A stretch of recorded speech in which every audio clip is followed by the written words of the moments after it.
Beware of the inspiration blind spot. What do you mean by an inspiration blind spot? Let's take a story that all of us are familiar with. Steve Jobs recounts this early part of his life in a Stanford commencement speech years ago. Steve Jobs says, now I'm paraphrasing, I was a dropout, which means I could take any class I wanted at Reed College. The whole campus was filled with signs and posters with beautiful hand calligraphy text. I was fascinated by it, so I took a calligraphy class. Fascinated by the typefaces and typography and spaces between words in a particular typeface. All those things were interesting for Steve. However, for the next 10 years, nothing major happened in his life that he could connect back to the calligraphy class. But 10 years later, some magical thing happened. Macintosh was invented, and whatever Steve learned about typography and typefaces, that translated into the most beautiful set of collection of typefaces in Macintosh, and that made all the difference.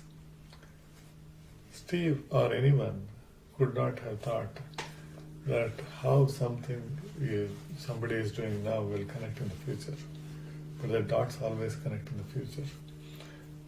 It can easily be explained looking backwards, but looking forward, you need to believe in things like karma, destiny, or whatever your belief system allows you. That's the story. Now, what is the inspiration blind spot?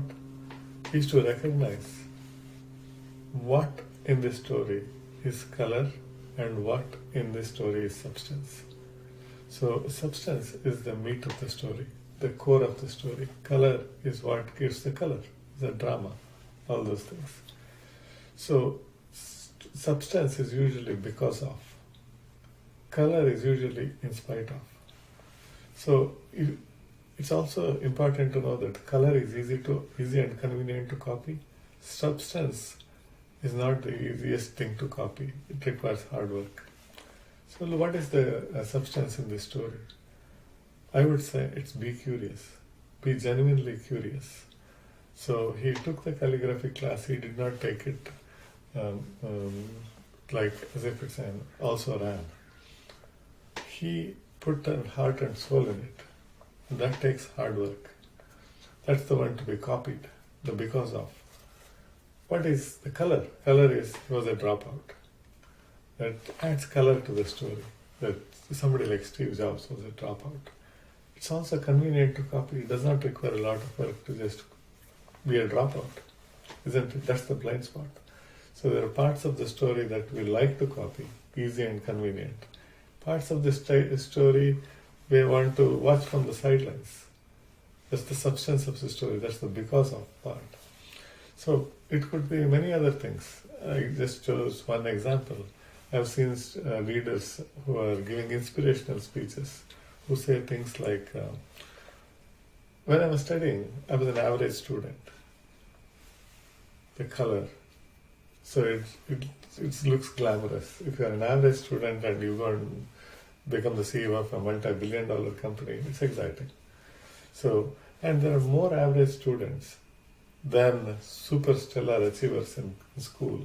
So you are inspiring. If you want to inspire the masses, you add more color. But none of these leaders say copy that. They say it to add color. They are not misguiding you. But you could be misguided by just being the blind spot that you keep copying convenient and easy parts of the story and leave out the meaty part of the story, which is all what needs to be copied if you ever want to copy. There are also leaders that have told, I don't read books.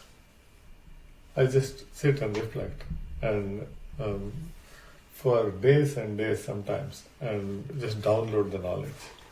So what is easy to copy? Not to read books, isn't it? And there are many cases where people add color, and I've seen so many people, like in the same Steve Jobs story, he also has recounted that he loses his temper very easily. What is it? Is it the color or the substance? In spite of losing temper, Steve Jobs succeeded, not because of losing temper. But what is easy to copy is to just copy the color part.